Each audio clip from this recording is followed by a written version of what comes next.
know that AI is an area that you're becoming really interested in. You spoke about human psychology. That's the biggest fear that I have. There is a sort of thirst for originality. The Saatchis had gotten so arrogant that they wanted to buy Midland banks. Yes. A good entrepreneur is not the person who has all the ideas. You don't want everything to have an entrepreneurial culture. Banks who had entrepreneurial cultures led us to the global financial crisis. In a way, you are becoming, after having been an entrepreneur, an academic.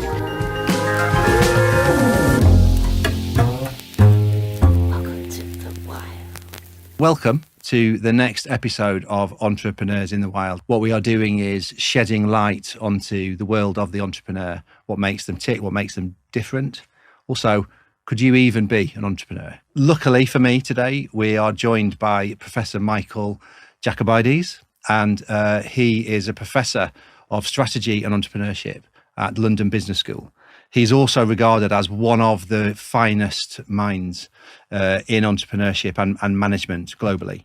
So it's going to be a fantastic episode. And I feel humbled to be in the same room with my PE and movement science degree from Liverpool University. So, Michael, it's brilliant that you were able to join us. Thank you so much. Perhaps you could just say a few words about yourself and your journey so far through the world of academia. Oh dear, what can I say? Well, look, I'm both an academic who is excited to understand entrepreneurship, but also strategy. What excited me, what made me shift from economics that I was doing earlier on in life onto strategy and entrepreneurship is that I wanted to understand why we see different types of firms, why innovation starts sometimes in small firms, sometimes in big firms. Why is it that we see some distributions whereby people make a lot of profit and others don't, and in some settings people make similar amounts of profit. I was trying to understand the kind of things which naively I thought was part of economics, and it turns out not really, and it is part of management and strategy. So that was why I started looking at it. And the fun thing is that when I was younger, I was much more interested in strategy. I was like, entrepreneurship, but this is sort of the details of how people go about it. I want to see the big picture. And the more I started looking at the big picture, the more I realized that it is important to understand and explain the way in which individuals, whether in large or small organizations, take their energies and harness them and make stuff work. And the other part of me, in addition to being an academic, I'm an advisor, academic advisor now to BCG's Henderson Institute, and I have my own advisory group called Evolution Limited. And the reason is that in addition to being an entrepreneur myself, I guess, and taking some of the theories and applying them, I think that you actually learn when you are challenged to answer problems that people haven't answered before, and when you can apply your rigor because you're not bound by the need to generate sales or keep your colleagues busy, and provide real answers to those that need them. So that's a bit of the mix of where I come from and what my biases are. Yeah, that's fantastic. And I remember when we met in your office over a cup of coffee, I was trying to tell you that I wasn't a particularly gifted academic. It's true. Ask anyone. And I've had a fairly decent career as an entrepreneur without even really knowing that I was an entrepreneur, or even knowing why or how. But I remember you said to me in a very sort of kind, considered way, oh, actually, you'll find that there are actually quite a lot of parallels between having a successful career in academia and being a successful entrepreneur. So I'd love to understand a little bit more about how you see that. What do you think the parallels are? So let me first say what I mentioned then, I'd like to repeat now, which is that you may think that you are not really someone who connects or relates to academia, but I think that a past degree is a very poor surrogate of looking at your own academic inclination. What you were doing today is very close to what I, as a business academic, do. You're trying to understand what drives entrepreneurs, what allows some of them to work and some of them not. You are chronicling people's histories. You have your guests who speak about the past, other guests who speak about the future, your effort to learn from the past and project it into the future, and you're trying to help people figure out what the heck is happening around me and how can I make sense of it. To me, this is what academia should be about. It should be giving you some tools, and we use our own methods, and we've got our own arcane polysyllabic ways of ensuring that we check each other so that we don't veer off and we can't just bluff and we can't say the last thing that came to our head. But I think the objective is the same. So I think that the series that you have, the reason for which we're discussing, is that in a way you are becoming, after having been an entrepreneur, an academic. And I think that academics also want to create, at their best at least, they want to create new knowledge. They want to understand what people haven't quite gotten. And the same kind of curiosity that drives you as an entrepreneur, and you're like, I wonder whether that's going to work. And then you take resources together and you try it, and then you try to figure out what didn't quite work out. It is similar in the world of ideas. So I think that both in our method, there is a greater commonality when we try to develop new knowledge, or you try to develop new products, when you try to attack the new market. And also, I think that there is a lot of knowledge that is generated from the people in the field waiting for someone to absorb. I think that I learn, which is why I was saying that to me, my role as an academic and my role as an advisor is intertwined, because especially now, a little later in life, I think that I learn from having an exposure to the questions that people don't have a clear answer to. And I think that people in entrepreneurship are trying to ensure that they avoid mistakes by drawing on what is the best way of looking at the world. It is quite interesting, some of the responses I'm getting.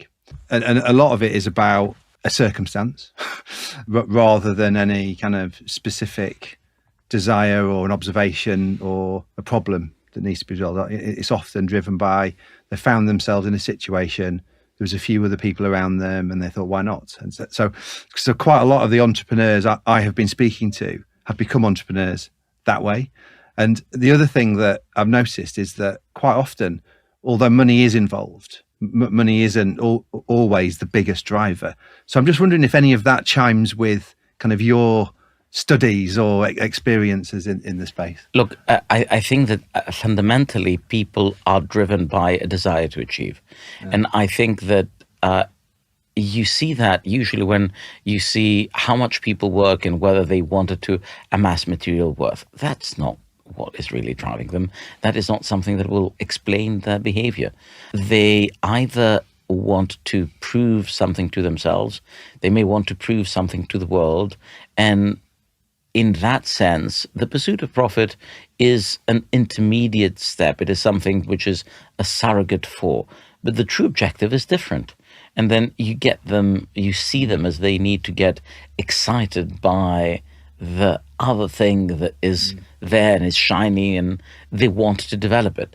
And I think that what you also see is that entrepreneurs are people who tend to have a combination of curiosity, that like trying something new because they would otherwise get bored when they've done that. So serial entrepreneurs, and quite often serious entrepreneurs, tend to be good in creating, in ramping up, in articulating particular types of firms, and then moving on and having the same cycle again. There's almost a bit of a division of labor for different types of entrepreneurs, for different types of life stages in the company, because you become good at a particular stage. I think that it's very rare to find someone who's very good from the inception to having a many billion-dollar company.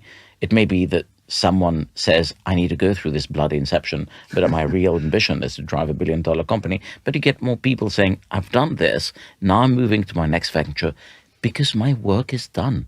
Once I have created a venture, I have made it really profitable, people are excited about the growth prospects. So the skill set is in building this journey. And you will more likely take this skill set and apply it to another setting. That's my understanding with the people that I see who are friends who are entrepreneurs themselves. Yeah. And I think the other thing just linked to that is this sort of idea of an entrepreneurial culture.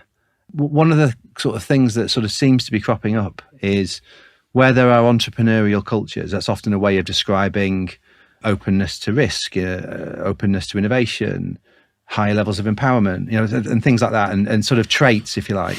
And I'm just wondering if if there's anything going on where one can quantify the performance of an entrepreneurial culture and compare that to a sort of less or non-entrepreneurial culture. You're opening up a number of really important and deep questions. So let me start with the first thing that comes to mind, which is that you don't want everything to have an entrepreneurial culture.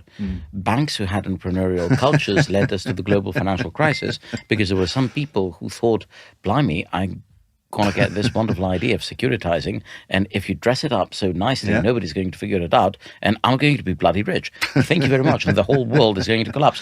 I don't want entrepreneurship there. I mean, I remember one of the case studies that I had written is a case study about Saatchi and Saatchi. And at some stage, the Saatchis had gotten so arrogant that they wanted to buy Midland Bank. Yes, and I think Thread and Needle Street was rightly concerned of the profusion of creativity for people who, as one of the later chairman said, couldn't even balance their checkbooks and were focusing on being entrepreneurs running a bank. So we need to be realistic. There are some cases, when you run railroad infrastructure, when you run banks, when you run nuclear stations, you do not want the same type of entrepreneurial culture.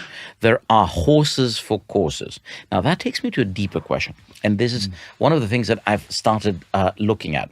Let me take you a little bit back to perhaps the first sort of serious scholar of entrepreneurship, who is Joseph Alois Schumpeter. And he wrote this book that many people still quote without having read it in 1911 in the Theory of Economic Development, where he was saying that, what really happens in the way that the economy develops is that you have these successive waves of entrepreneurs, and you have these companies that make these temporary profits, but you shouldn't worry because the world is competitive, and it is these profits that motivate the entrepreneurs, and then behind them is the next wave of people who are motivated by the things that have slipped through the cracks, and they will push them away, and then will come the new heroes. And essentially technological progress does not happen by any rational means, but it happens by entrepreneurs who can sniff around the opportunities and then cobble them together, then turn them into marketable propositions, and the most clever of them win over these creative waves of creative destruction, as he called them, because of course the resources are liberated from the less effective and then go to the more effective new style organizations. Now, the same chap in 1945 wrote another book, Capitalism, Socialism and Democracy. And he says, forget it. All of these ideas that I had were wrong. The innovation process is not a process whereby you have the people who are coming up with new ideas, who are pushing one entrepreneurial firm, pushing the other entrepreneurial firm out. No, what is really happening is that you've got large companies who have been vertically integrated in the innovation function. You have innovation labs, and you had Bell, and then you had other large companies that were popping about and that were integrating the innovation function, and big banks that keep the innovation function inside, and it's all being integrated in these big firms. Now, for a while, people were like, oh, well, these are two very different visions of entrepreneurship. And those of us who study innovation and technological change started speaking about them in terms of what was known as Mark I and Mark II, the two different types of innovations. And then people said, hey, some sectors look like Mark I, like Schumpeter's early work, where innovation comes with waves of successful creative destruction. And some of them, well, because they've got different technological opportunities, and because the knowledge is more cumulative, and because you are able to appropriate it, and because it's different business place, they look like Mark II. So why don't we just measure, and we can show you that different sectors map on differently. And that's kind of the way that things evolved. If you look carefully, what's happening today is that you have neither the first or the second, but you've got Mark III, a different way in which entrepreneurship in large and small companies works. And this has really transformed, and it's giving us a very peculiar world. What's really going on? What I see happening is that large firms are indeed dominating, and for all the discussion of disruption, if you look at the statistics carefully, you will see that the economy now is much more stable than it was 25 years ago. The top firms in Fortune 500 have a greater longevity than they had a quarter century ago, and we speak of disruption, but very little disruption is happening. What's really happening is interesting because you have a symbiosis of the small firms and the large firms. Yes. How does that work? First of all, and if you go to technology, and that certainly is true in many of the new technological areas, including AI, by the way, that you see that the firms don't try to grow to challenge dominant giants. They try to grow to become appetizing purchase opportunity for dominant players. The innovation in large firms is done by a combination of some acquisition so that you don't develop it inside, but you are adept enough to recognize it and either buy it because it's going to threaten you or buy it because you want to graft it inside with very mixed records of being able to do it effectively. A few people do it well, most people don't, but that's another story. Or creating alliances or forming ecosystems so that you can use your leverage and scale and financial access and combine with the activity of those that you collaborate with, so that the big firms become sustained, which is this paradox of bigger, stronger, less displaced firms with this fringe of innovators that are developing these companies primarily because they expect to enter the orbit of the large dominant players, whether they want to be part of their ecosystem or they want to be acquired by them. And you see that in all manner of sectors. You see that now, the transformation of automotive to mobility. For instance, well, what have we seen there? We have all this story that, oh my God, the world's going to be disrupted.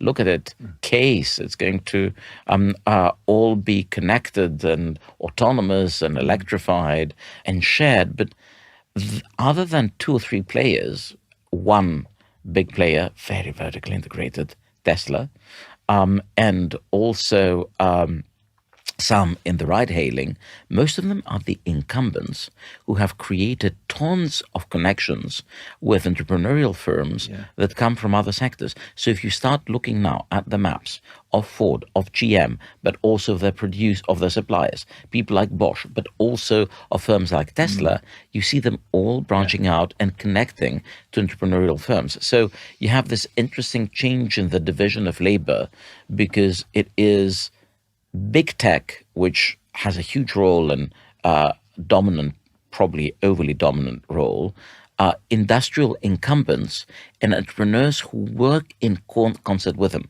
So today's entrepreneurial landscape, I think, is increasingly looking as this new, what we call Mark III. I was speaking with an entrepreneur in the AI space recently who was saying that in most of the firms that he sees, they don't even develop the selling capability because they know that this isn't relevant for their long-term survival. Yeah, that's an amazing observation, and something that hearing you talk about it really chimes with me.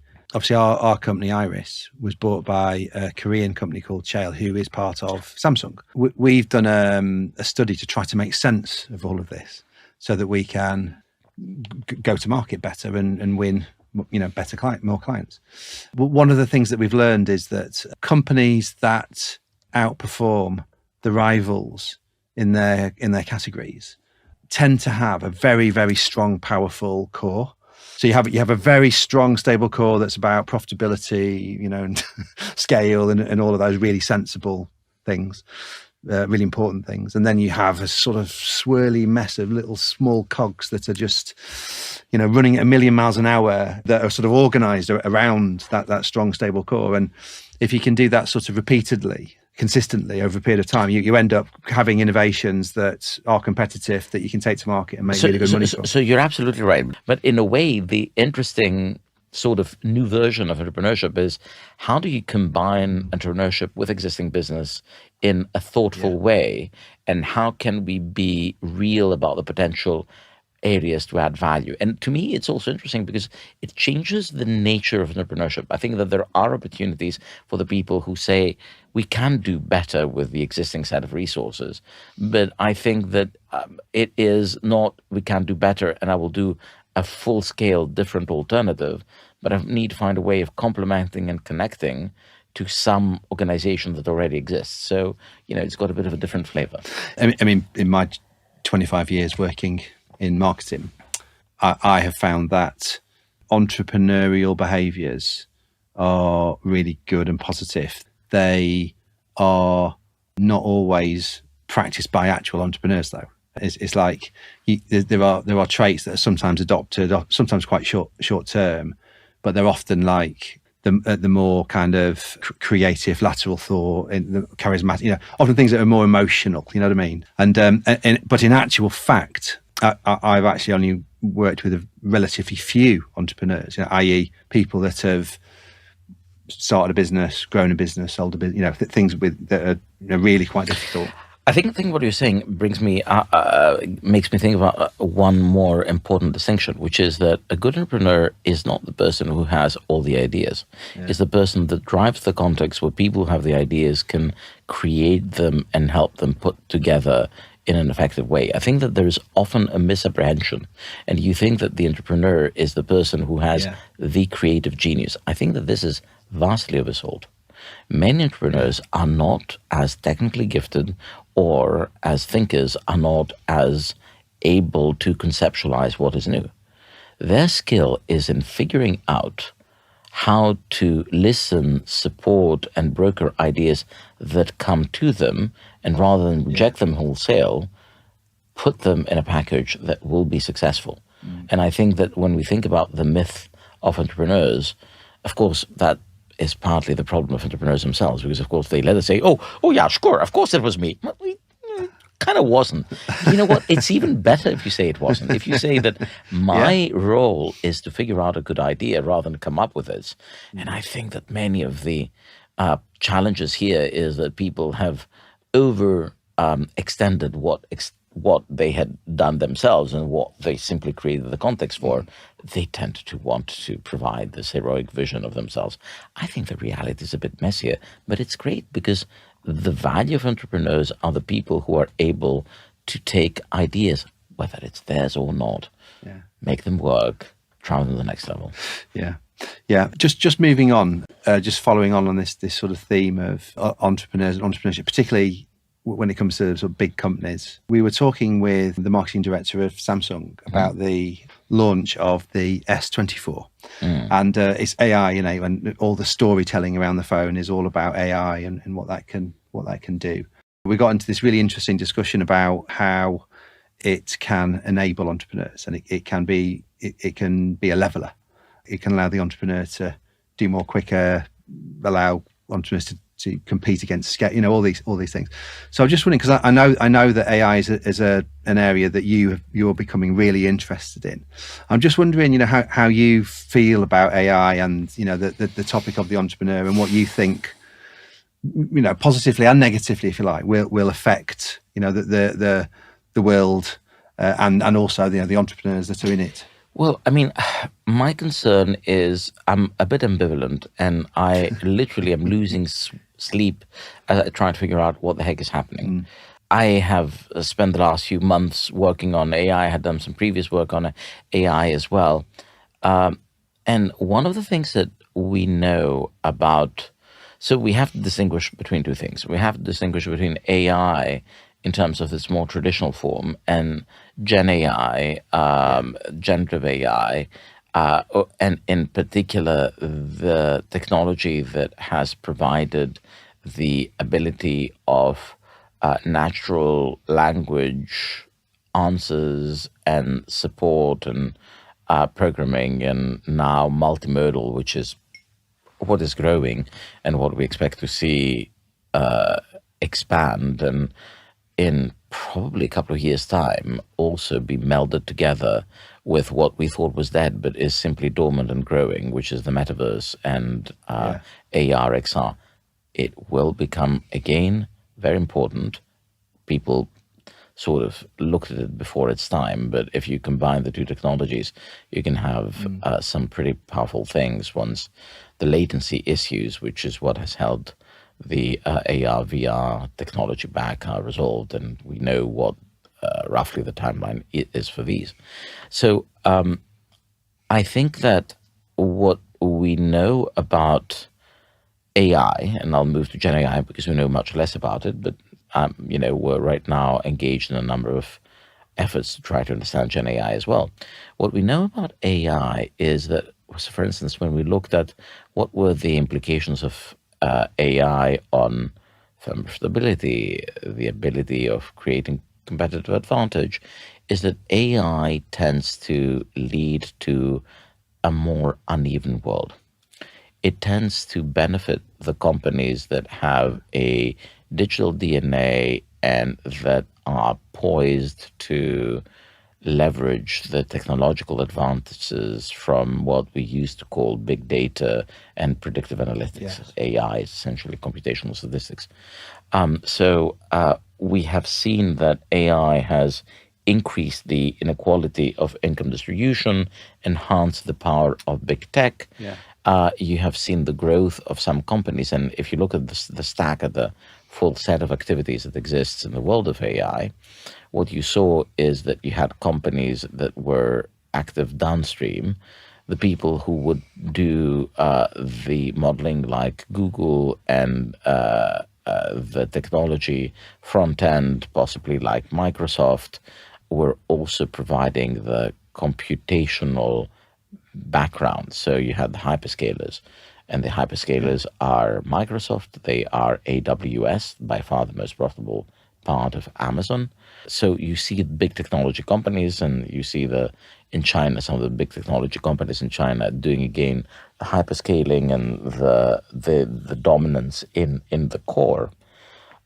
You do see the emergence of some players who are able to take advantage of the opportunities that AI gives them. But again, I think that AI, if anything, increases the dominance of a handful of firms because of the production economics and because of their ability of expanding massively throughout. I'm a bit concerned also that those firms are trying to shape the PR by saying that the world will become more democratic. It'll become more democratic in a very limited way, and there are a number of firms that may find themselves in trouble. Let's think about the creative world now, and now we're going to be to Gen AI. What do we expect to see happen in Gen AI? Some things are going to be similar, but some things are going to be different, partly because Gen AI operates on different types of data, partly because Gen AI can challenge different types of services. So in terms of Gen AI, what we can see is that there are some sectors that are likely to be disrupted.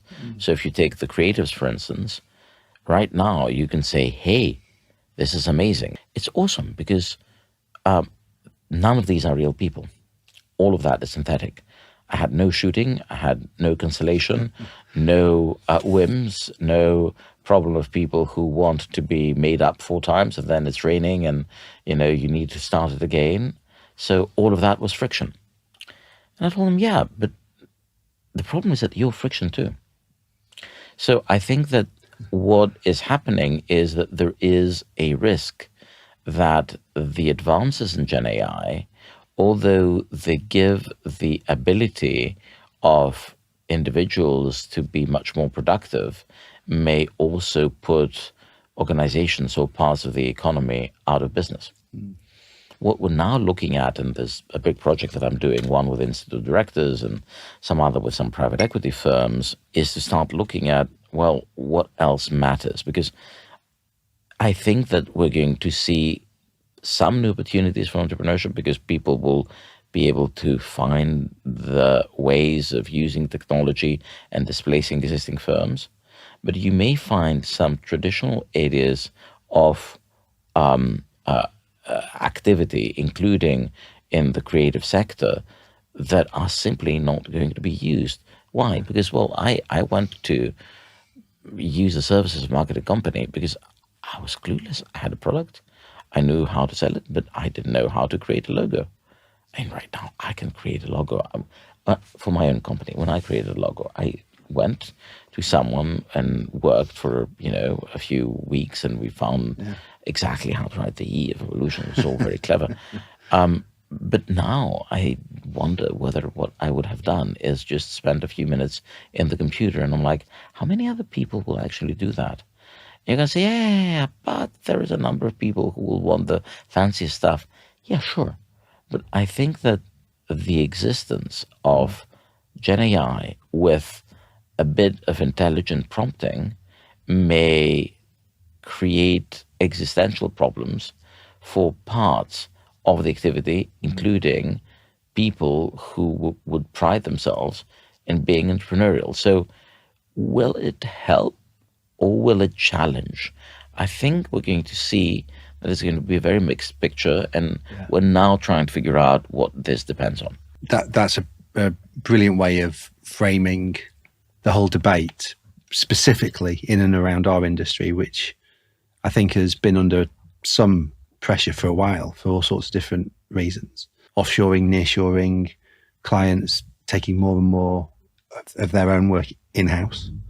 And I think that there's no doubt about it that the kind of adoption of, technologies that, that can help people do work quicker, cheap, whatever, more efficient. I think that's definitely going to be a factor. But I think the other thing that I'm also starting to see at the same time is there is a sort of thirst for originality. There's a thirst for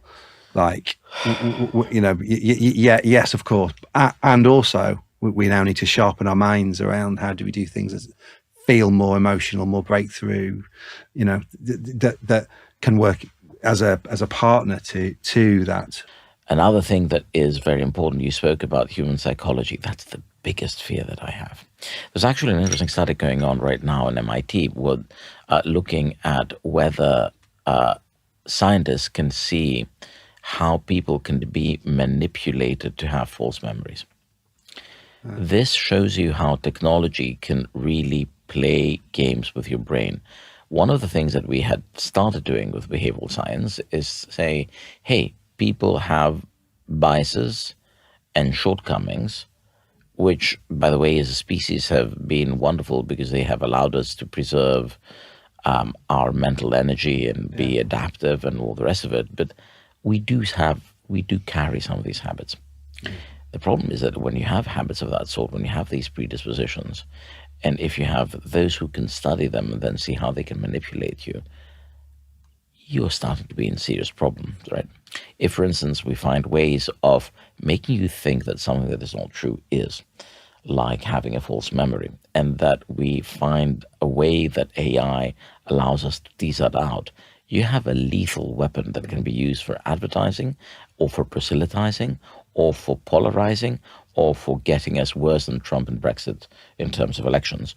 And I am concerned that 2024 we're going to see some efforts to use that. And the people who will most want to use it are the people with the most crooked of messages. So my concern is that the understanding of the human frailties, which we saw, by the way, with social media, can lead to exploitation. And this is why I think that there's an interesting question of what is the role of regulation. I mean, we regulate things like psychotropic substances and recreational drugs and the use of alcohol because we understand that they work in a way that the body gets taken over by them. If we find ways that AI can create things that give you insurmountable attraction to particular products, is this okay? Where do you draw the lines?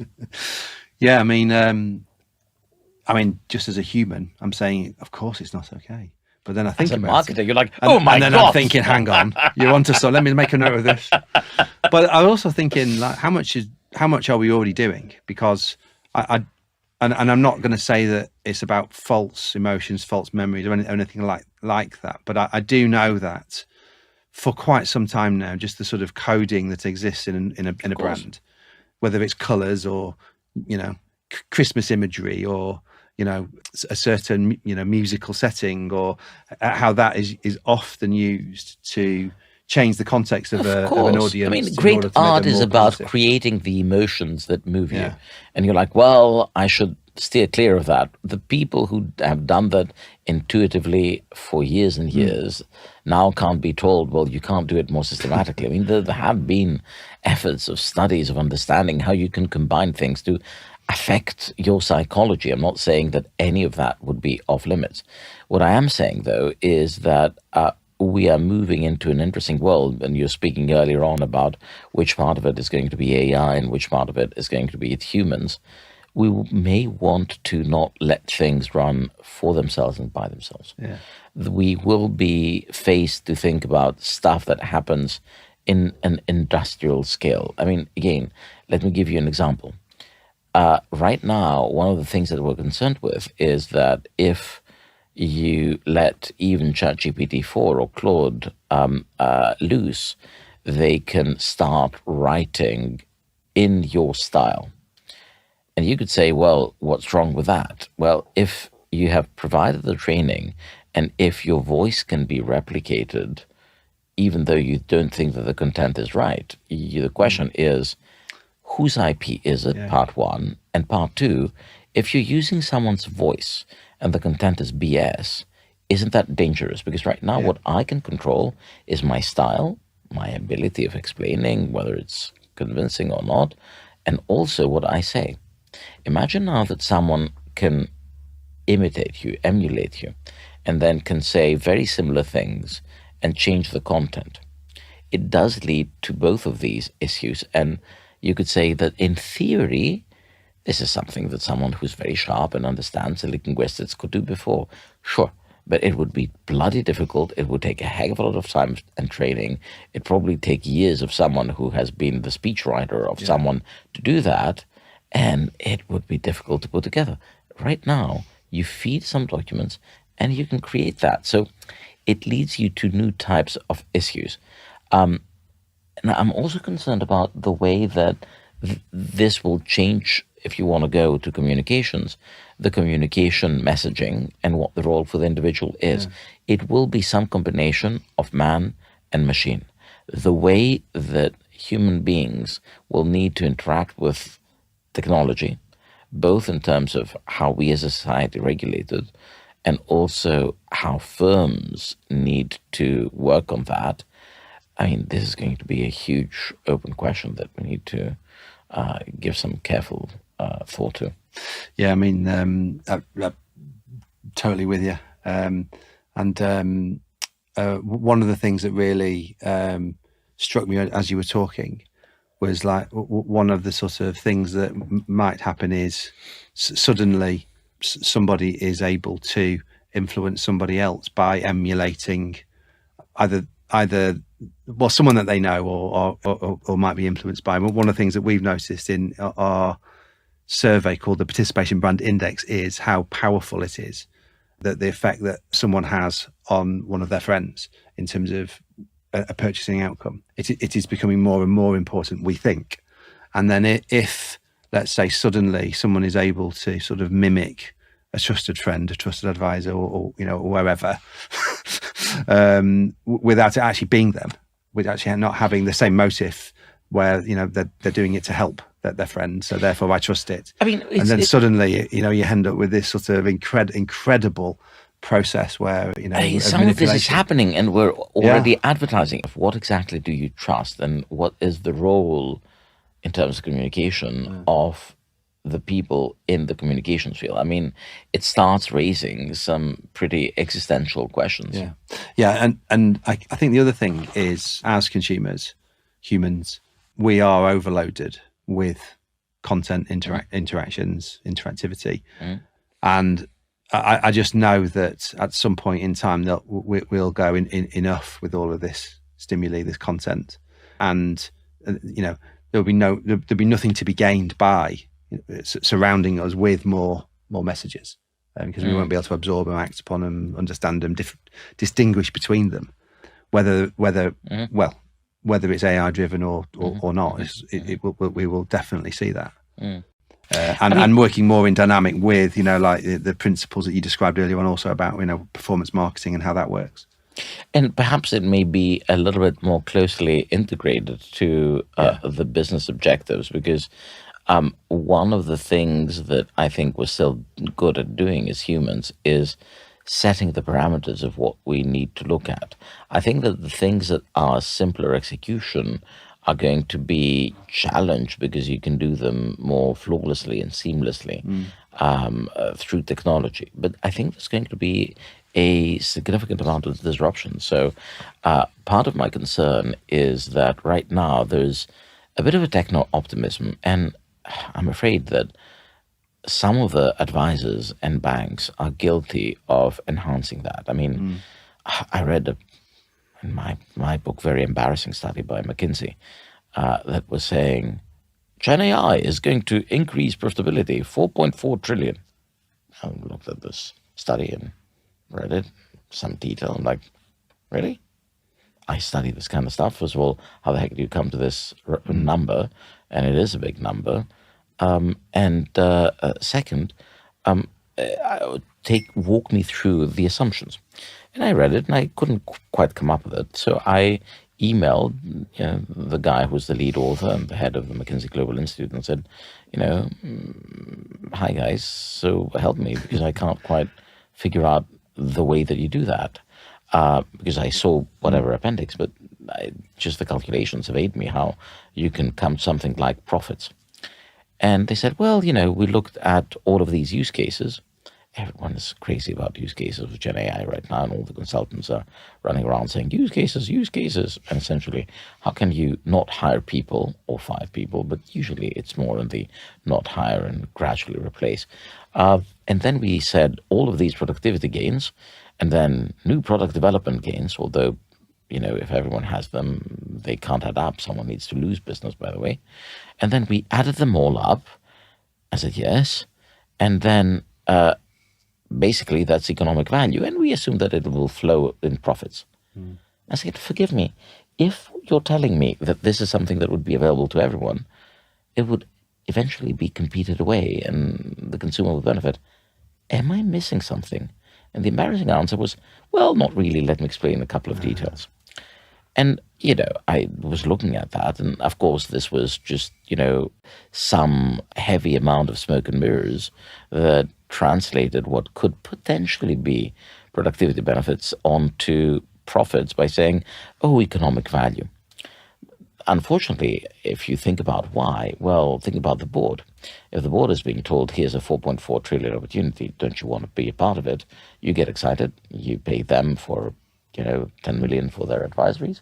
Then you pay the technology people another 30, 40 to give you all the good tech you need. And you say, this is good investment because look at this huge amount of money at the end of the rainbow. That's not the way Gen AI is going to work out. Gen AI is going to transform us. It's going to make new winners and losers. And I think that rather than thinking about this as only the addition of the individual features, we need to say, if you put all the features together, what does that mean for me strategically? Listen, thank you so much for joining me on this podcast, Professor. I've loved the conversation.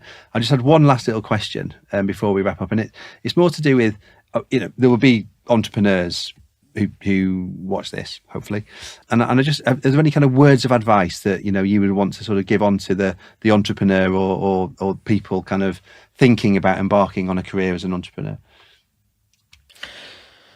Well, look, I think that what probably is going to make the biggest, there's a fine line between